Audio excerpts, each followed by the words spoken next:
שמיר, רואה איך השרקייה מפרעת את פרחי החבלבל המסגילים, והניחוח המריר של אקציית המשוכות נוחת עליו כמו אגרוף. הוא מתאבל על חיות הבר שפגריהן מוטלים על הכביש, נמיה דרוסה, גירית שנמחצה, פרחון שלדג נמעך. מרען מזכיר לו את חללי המלחמה בקיץ המקולל ההוא.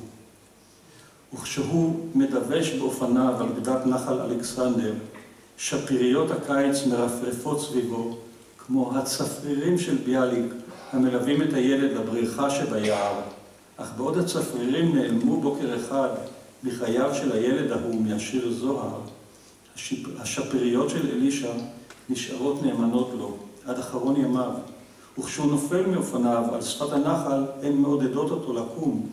קום, העזר, עמוד, עוד לא הגעת שמה, מקום נפילתך האחרון. בשירו מרטיט הלב, ידידים ותיקים, הסימביוזה עם הטבע מגיעה לשיאה. הדובר שומע את צמחי גדת הנחל, קוראים אליו שיצטרף עליהם, שיהפוך לאחד מהם, והוא עונה להם מנהמת הזיכרון, איזה ביטוי מופלא. ידידים ותיקים. הסמר הקוצני הזה, שבשבטיו תפרתי את קרעי נעוריי, ערבת הנחלים הזו שהרוח נגנה בה במסתרי שיטותיי, השנית הגדולה הזו שאת פרחיה הוורודים הנחתי על שולחן בחדר אהובתי. כולם קוראים אליי בשביל, בוא, הצטרף אלינו, בוא, הימוג איתנו בעדי הבוקר הלכים. אל תחכו לי, אני קורא עליהם מנהמת הזיכרון. אני בדרך, אני כבר בא. ובשובי מגדת הנחל אני יודע, הם יחכו. אני אבוא, ליבי המזדקן כבר שם, איתם, מקדים אותי תמיד בכמה צעדים. ובעודי מאזין לדיאלוג הזה בין האדם לצמח ושומע את קולות האהבה, שאלתי את עצמי, היכן שמעתי כבר צליל דומה ולפתע ידעתי ונפעמתי? הרי ראשית השיר בנויה ממש בתבנית הפתיחה של השיר העיניים הרעבות, אחד משיריו האירוטיים ביותר של ביאליק. העיניים הרעבות האלה שככה תטבענה, השפתיים הצמאות האלה שואלות נשקנו, האופרים ההורגים האלה הקוראים תופסנו, חמודותייך הצפונות שסובעה כשאול לא תדענה, כל עטרת הגבייה הזאת שפעת חמדה מלאה. הנה שוב שורה של אלישע. הסמר הקוצני הזה שבשבטיו תפרתי את קרעי נעוריי, ומולה שורה של ביאליק, העיניים הרעבות האלה שככה תטבענה. וכך מתוך האהבה העצומה הזאת לסמר, לערבה, לשונית, שבהם שזורים זיכרונותיו היקרים ביותר, נשמעים הדים של שירה אירוטית גדולה אחרת, אלא שאלישע לוקח את התבניות האלה לכיוון שונה לחלוטין. ביאליק קובל על רגשותיו הזכים שנדלחו ועבדו בסערת התשוקה, ותופל את האשמה על האישה האהובה, ואילו אלישע מעניק לנו שירה של אהבה הדדית, מלאה ומנחמת, אהבה שאינה יודעת שובע ואינה חדלה לעולם. ואני חושב כמה ארוס, כמה כוח וכמה נחמה יש כאן בשירת הטבע של אלישע. אשריכם אנשי עין החורש, שקם מתוככם משורר, השר שירת אהבה כזו לטבע שבתוכו שוכן ביתכם.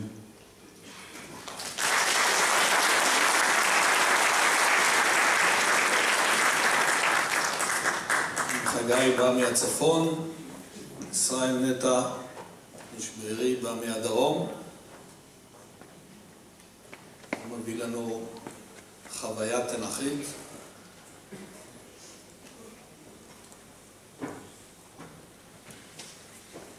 תעביר אותנו ליפו.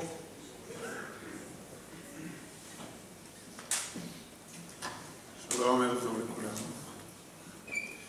כמה שבועות לפני שאלישע נפטר, הוא שלח אליי תמונה שלו ממלחמת יום כיפור, תמונה מפורסמת שצילם אותו הצלם של עין החורש. במידה רבה המלחמה הזאת די עיצבה חלק גדול משיריו. איפה היית ילד? הוא שואל אותי מתוך תצלום ישן מהימים הרעים של אוקטובר 73. ומצורפת תמונת פרוטרט. צוואר של שור עבר. חבל שאין לנו פה את התמונה הזאת, אבל תנסו לדמיין אלישע, כמה הוא היה אז? 30 ומשהו. דור תרצח, זה ביטוי שהוא מאוד אהב. מצורפת תמונת פרוטרט, צוואר של שור עבר, חצי חיוך על הפנים המזוקנות, מרושל, מלא ביטחון עצמי, במעיל צהלי, ותחתיו חולצת פלנל משובצת, כאילו האני ואנחנו, האזרח והמדינה, עדיין בלתי נפרדים. פלמחניקים ממש. כובע צמר נונשלנטי, וברקע ברושים, אולי מאיזה קיבוץ או משהו, כך למדתי מאוחר יותר. הרי גם הקיבוץ היה עוד בשר מבשרה של הארץ, וכמובן כאב מכאבה ודם. איפה היית ילד? הוא שואל אותי, ואני השבתי לו בבכי אחד גדול מה שהשבתי לו, הייתי ילד טירון. אני הלכתי בין הטיפות, לא נשבתי בחוויות המלחמה כמו שאלישע נשבע בהם. מכרתי את חוויית האנכית, אני אקרא מהספר. אתמול ראיתי את יונה הנביא, עולה מאחורי מוסך המטונף ליד האצטדיון בבוץ של יפו. עמדתי והשתמתי על עליו הרכבים של קיקיון צרוב. מסביב רבצה לה דיונה טהורה, שהוכרעה בשפח השמן השרוף, ועד אחור אטם את ברק המים. הרעד שעבר בי כשטלטלתי וסיימתי, רעד שנמשך אליי הישר מן הגלים, שלוח כאבחת סנפיר, ממול לשער הנמל, מתחת לעין הסתומה של מגדלור כבוי, ויונה הנביא המסתפק בחול. למה בחרתי בשיר הזה דווקא מכל השירים היפיפיים של אלישע? כי דווקא השיר הזה הוא לא יפה. לא חצבים ולא ריח פרדסים. במקום חצבים יש לנו את הקיקיון, במקום ריח פרדסים את הצחנה של המוסך וכו'. ובכל זאת, דווקא, אני אוהב את חוסר ההתנצלות שלו, שיונה מופיע אליך כשאתה משתין. גם אליי באו כמה נביאים בזמן ההתלתלות שלי. למשל שמעתי לפני כמה ימים, סיוון הפקידה צועקת לאשר הרוש, אשר, ביקשת משהו? רשמו לי בפייסבוק שב1:45 נפתחים שערי שמיים. ולא שירה, זה אלישע. ככה עושים את זה. אפשר להזדהות עם העמדה הזאת, העמדה היונאית, אני חושב על אלישע. כלומר, זה מהזווית שלי את אלישע, הרי אלישע זה 360 מעלות, ותכף נשמע עוד הרבה זוויות. אז העמדה הזאת היונאית לעמוד לבד מול העולם, שממשיך בעולם, הוא עשה תשובה, הוא ממשיך. הצדק לא מוחלט, ממשיכים. אבל אלישע עומד, זו העמדה של החייל שחזר מהמלחמה הרעה ההיא. דור תרצח, הוא תמיד היה אומר. אולי זה גם מה שהוליך אותו לירושלים ולהרטמן. תראו את היונה והעד והמים, סמלים תנ"כים בראשיתיים, שמוצבים נכון כל כך ליד האצטדיון והמוסך, והקיבוצניק שלא יכול להתאפק כבר אחרי הנסיעה הוא חייב לטלטל. זה גם אולי העמדה של איש הכפר. הוא רואה עלי קיקיון, אבל זה לא סתם עלי קיקיון, זה עלי קיקיון צרובים. הוא יודע מה הוא מדבר שהוא מדבר על צמחים. זה איש הכפר שמגיע ליפו, הוא רואה גם את הדיונה, את התואר של הדיונה. מי יכול לראות דיונה ליד בלומפילד? מאוהד הפועל לאוהד הפועל. הוא בא לסביבה הזאת שמחברת של העיר עם האצטדיון, ואולי זה גם העמדה של האיש שבא מהגטו הקיבוצי. אנחנו כבר יודעים שגטו זה יותר חומה פנימית בכלל מאשר חומה שכפו על הגטואיסטים. ומי שמכיר את הסיפור של העלבון של אבא של אלישע, אליהו פורט, ואלישע הקטן בבית קפה התל אביב, איזה סיפור אדיר זה היה עם אלתרמן, יכול להבין מה עובר בירושה, שאיש כפר מגיע לעיר, גם הכישרון אגב, והדס גם הכישרון אגב. לפני כמה זמן קראתי את התרגום לסוזניצ'ן של אליהו פורט, וזה עדיין עומד בשיני הזמן. ואם כבר שיני הזמן, אז אי אפשר שלא לדבר על החידושים הלשוניים של אלישע. אלישע, אני גנבתי ממנו, אני מניח שעוד אנשים גנבו ממנו ולא היה אכפת לו בכלל. פה בשיר שלנו יש שפח. זה לא שפר, זה שפח. דרוסת. אני הזכיר פה קודם מישהו דרוסת... מה זה היה דרוסת? מה? דרוסת השלדג. ופחיתה. כאילו, לא כל החידושים של אלישע זה ממש חידושים, אבל איך שהוא מציב אותם במשפט, זה עברית חדשה לגמרי. עברתי קצת בשבוע האחרון לקראת הערב על התכתובות האינטרנטיות, אני חושב שכל אחד חווה את זה. הדבר הראשון שהיה לי ראש בשבעה עוד, זה מה עושים עם כל העיזבון האינטרנטי הזה, איך בן אדם נפטר מן העולם הסייברי. אני לא מבין את זה, איך אפשר, מה עושים עם כל העיזבון הענק הזה שיש לאלישע במחשב שלו? ומה יקרה שמי לא יתמכו יותר במערכת ההפעלה הזאת? או מי יתנני זבוב על הקיר הצופרגרי והג'ימלי של אלישע. וזה לא עניין, זה לא תמיד עניין של מה בכך. רבים מבני דורו של אלישע, דור תרצח כמו שאוהב לומר, לא הסכימו בכלל ללמוד איפה האנטר. ואלישע לעומת זה בנה לו אצטדיון ענק. אני מתאר לעצמי, הוא מנהל שיחות כאלה עם איזה אזוב קיר דרומי, אז איך נראים השיחות שלו עם כל עוקרי הערים פה? או אלישע, אתה חסר לנו. עדיין, תמיד, יהי זכרו.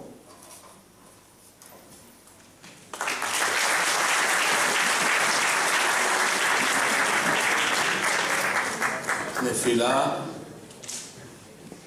מאחורי שאולי מכירים את זה יותר ממילות הפתיחה, יוסף חיים, מערב שירי המשוררים ב-79, מוזיקה של שלמה עומר.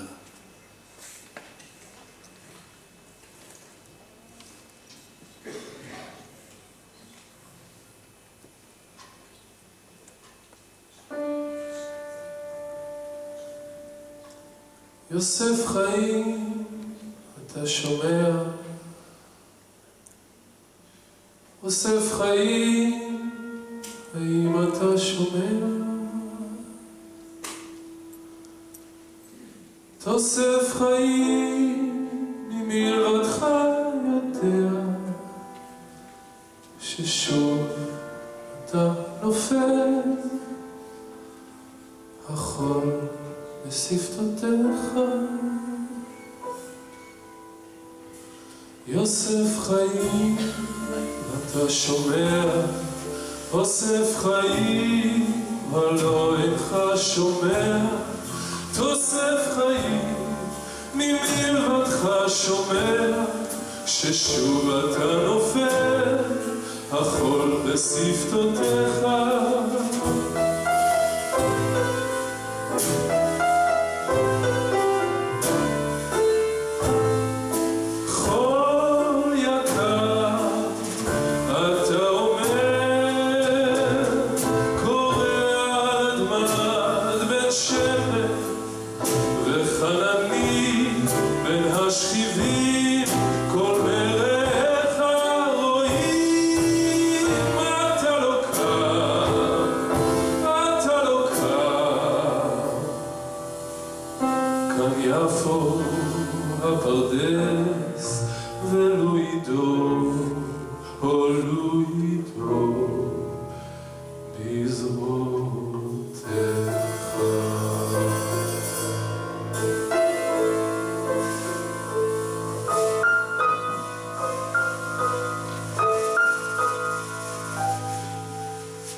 יוסף חיים, אתה שומע?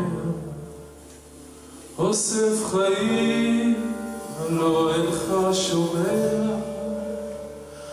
יוסף חיים, ממלבדך שומע ששוב אתה נופל החול בשפתותיך.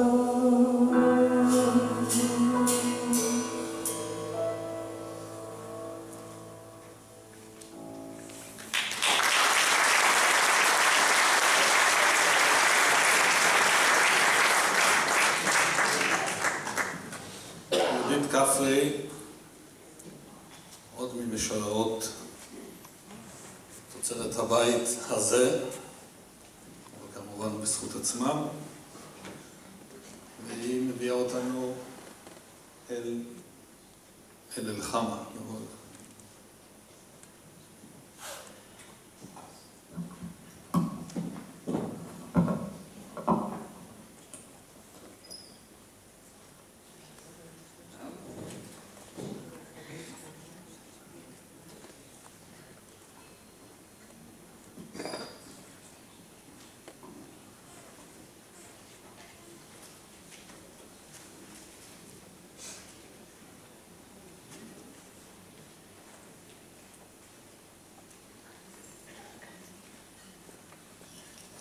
ערב טוב.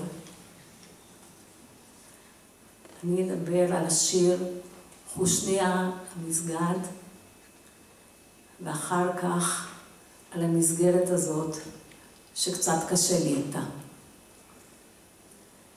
בספר שיריו הראשון של אלישע, חושניה המסגד, הוא שואל בשורה הראשונה של השיר, מה הן מילים? הוא משיב בבית האחרון, מה הן מילים? אם לא קצת אור לפקוע, וקצת לחות לזרום, וקצת ידיים לחבק פחדים נסים.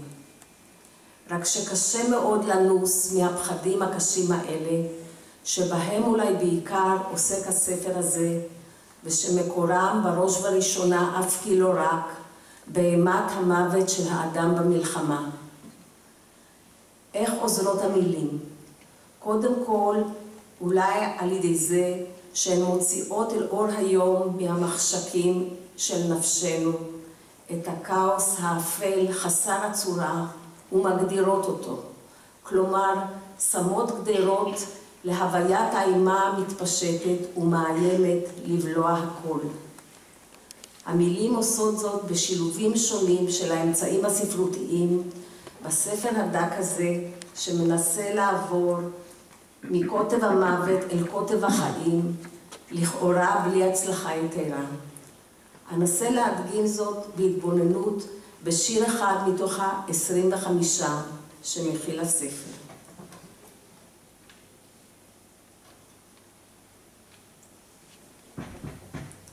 למות באלחמה. מתחת לשדרות הפיקוסים באלחמה הולכים ושוכבים זרזירים. מעיינות חמים מאלחמה, ולילה עוד רע מיומו. רובד על מי שהיו לפניו, שכבה מונחה על פניה, מעיינות לא חיים מאלחמה. ממרחקים באים נחבטים אל בריכות מוות באים, מי שולח זרזירים אל קיצם, בהולים שלא זמן לחיות ולא זמן לראות אם יש צופה לשובם. מורעלי מלח עפים למות באלחמה, עוף לא עוצר בעוף, פנים לאדמה. כמה קל לגמור כמו זרזיר ולא כמו חייל. תמונת השיר מבוססת, כפי שסיפר לי אלישע, על תופעת טבע שרווחה אז באזור ההוא, מות הזרזירים לילה לילה באלחמה. יש לזכור כי השיר נמצא בשער הראשון של הספר, שכולו שירי קינה ומחאה ואימה, בעקבות מלחמת יום הכיפורים שאלישע השתתף בה באזור ההוא. בתמונת השיר נוצר לפיכך שילוב כמעט בלתי ניתן להפרדה בין מות הזרזירים למות החיילים. לא בלבד שאין בו שתי תמונות מקבילות נפרדות, שאחת היא המטאפורה והשנייה היא מה שהמטאפורה מסמלת, אלא שפת השיר יוצרת עירוב בלתי ניתן להפרדה בין המטאפורה של מות הזרזירים באלחמה למות החיילים במלחמה. מתחת לשדרות הפיקוסים באלחמה הולכים ושוכבים זרזירים, נאמר בשורות הפותחות. ואולם הולכים ושוכבים זה בראש ובראשונה תיאור אנושי. ציפורים כידוע עפות, דועות, נוחתות, אבל מאופיינות פחות בהליכתן, וגם אינן שוכבות, הן ישנות בעמידה. וכך כבר פתיחת השיר מצביעה על כך שלא בזרזירים אנחנו עוסקים כאן. ומה שקורה לזרזירים הוא בעיקר תמונה למה שקורה לחיילים.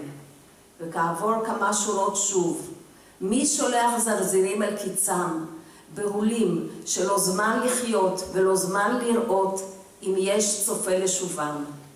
אבל כידוע, שום כוח חיצוני אינו שולח את הזרזירים אל קיצם לפני שהספיקו לחיות, ואין גם מי שמצפה לשובם. מי שאכן נשלח אל קיצו בטרם עת על ידי כוחות מחליטים שמחוצה לו, הם החיילים בני ה-18 ועד ה-50, והם גם אלה שאוהביהם צופים לשובם. באמצעות שילוב התנהגות מהתחום האנושי בתיאור של התנהגות הציפורים, נוצרת הגבלה מהודקת בין מות הזרזירים בטבע למות החיילים במלחמה. הגבלה שקיימת ברובד התמונה המטאפורית עצמה. ערבוב תחומים כזה קיים גם בתיאור מות הזרזירים, שהוא לילה רובד על מי שהיו לפניו, שכבה מונחה על פניה, עוף לא עוצר בעוף. כשהלילות הנרבדים זה על זה, והעופות הנרבדים במותם זה על זה, והחיילים המתים, כולם מהות חשיכה ונוראה אחת של החיים שהפכו למוות. ורק בסוף השיר באה לפתע הפרדה פואנטית לא צפויה בין מות הזרזירים למות החיילים. כמה קל לגמור כמו זרזיר ולא כמו חייל. כלומר, למות מוות טבעי בבוא הזמן, כמו בטבע, ולא בטרם עת במלחמות אנושיות מיותרות. אני קוראת לשירים אלה שירי קינה ומחאה, בלי לדעת אם אלישע היה מודע והתכוון ליסוד המחאה שבהם. כי בעיניי, בהקשר הזה של מוות במלחמה, גם הקינה היא מחאה. יש בשיר דרכי אמירה ועיצוב נוספות, שלא אעמוד עליהן עכשיו. מפני שברצוני להתייחס לנושא נוסף שלכאורה אינו קשור לשירה הזאת של אלישע, אבל בעצם בעיניי קשור אליה מאוד, והוא נושא המסגרת שבה מתקיים ערב זה. קשה לי עם המסגרת הזאת. המסגרת, כפי שהוסבר לי, היא חוג לזהות יהודית תרבותית, שמשתלב, כנראה, באופנה שפשטה במקומותינו בשנים האחרונות. העיסוק בזהות היהודית שלנו עם מבט מופנה פנימה אל מסורות העבר, אל תופעות אתניות שונות בתוך עצמנו, תוך קריצה ויותר מקריצה לפעמים אל הדת, והתרחקות עד ניתוק מהאחר שהוא בפירוש לא כמונו, והראיה אין לו זהות יהודית. ובשום מקום לא כתוב עליו שום אתה בחרתנו מכל העמים, אהבת אותנו ורצית בנו. ולעומת זאת, בכל שנה שומעים ילדי ישראל בקריאת ההגדה המסורתית בפסח את הבקשה, שפוך חמתך על הגויים אשר לא ידעוך, ותשמידם מתחת שמי אדוני. הבנתי שדווקא כאן בעמק חפר יריעת החוג רחבה יותר, וערב זה עצמו הוא עדות לכך. ועדיין בהגדרה, העיסוק הרב בישראל בזהות היהודית, כלומר בנו עצמנו, במובן היותר מצמצם בעיניי של מושג זה, מאפשר לנו לאסף את מבטנו מהשאלות הקונקרטיות, המדיניות והמוסריות שניצבות לפתחנו ברגע זה, רגע שנמשך כבר 47 שנים מאז כיבושי 67 והמלחמות שבאו בעקבותיהן, שמהן חזר אלינו אלישע, כפי שחזר, עם ספרי השירה הדקים שלא יכלו לרפא הרבה את מה שחוללה בו המלחמה ההיא. ולמזלנו הגדול הוא חזר חי, מה שלא זכו לו האלפים שלא חזרו. ההשתקעות שלנו בזהותנו, בצדקתנו ובמה שמייחד אותנו, תוך התעלמות ממה שאנחנו מעוללים לשכן, שהוא האחר הזה שעליו כבר אמר הלל הזקן, את שעליך שנוא לחברך לא תעשה, מסכנת בעיניי לא רק את חיי הזולת הזה, אלא לא פחות מכך גם את חיינו, חיי ילדינו ונכדינו ואת עצם קיומה של מדינת ישראל. שירי הקינה והמחאה של אלישע, עם הקריאה הנואשת למות כמו זרזיר ולא כמו חייל, מבקשים מכולנו להביט באומץ אל המציאות הראשונית, שבה מעבר לכל הגבולות של זהויות לאומיות ודתיות למיניהן, בני האדם באשר הם נולדו שווים, דומים בצרכי ובדחפי היסוד שלהם, בפחדיהם ובאהבתם, וזכאים לזכויות אדם שוות. האחר שכופר בכך ומעניק לעצמו זכויות יתר על פני האחרים וגוזל אותן מזולתו, מעוות את המוסר האנושי. שמחתי למצוא חיזוק לא צפוי למחשבותיי אלה בספר גדול שזה עתה סיימתי לקרוא, שמוקדש לסיפור חייו של אלברט איינשטיין. ואביא שתי אמירות של איינשטיין בהקשר זה. הראשונה, הקמת מדינת ישראל, אמר, היא בעיניי אחת הפעולות הפוליטיות המעטות שנעשו בימי חיי שיש להן ערך מוסרי. אני רק מודאג מכך שהיהודים מתקשים ללמוד לחיות עם הערבים. והשנייה, שפותחת את הנאום שביקשו לכתוב לכבוד 7 שנים למדינת ישראל, וכתב, אבל כבר לא הספיק לסייתו. אני דובר אליכם היום לא כאזרח אמריקאי, ולא כיהודי, אלא כבן אנוש.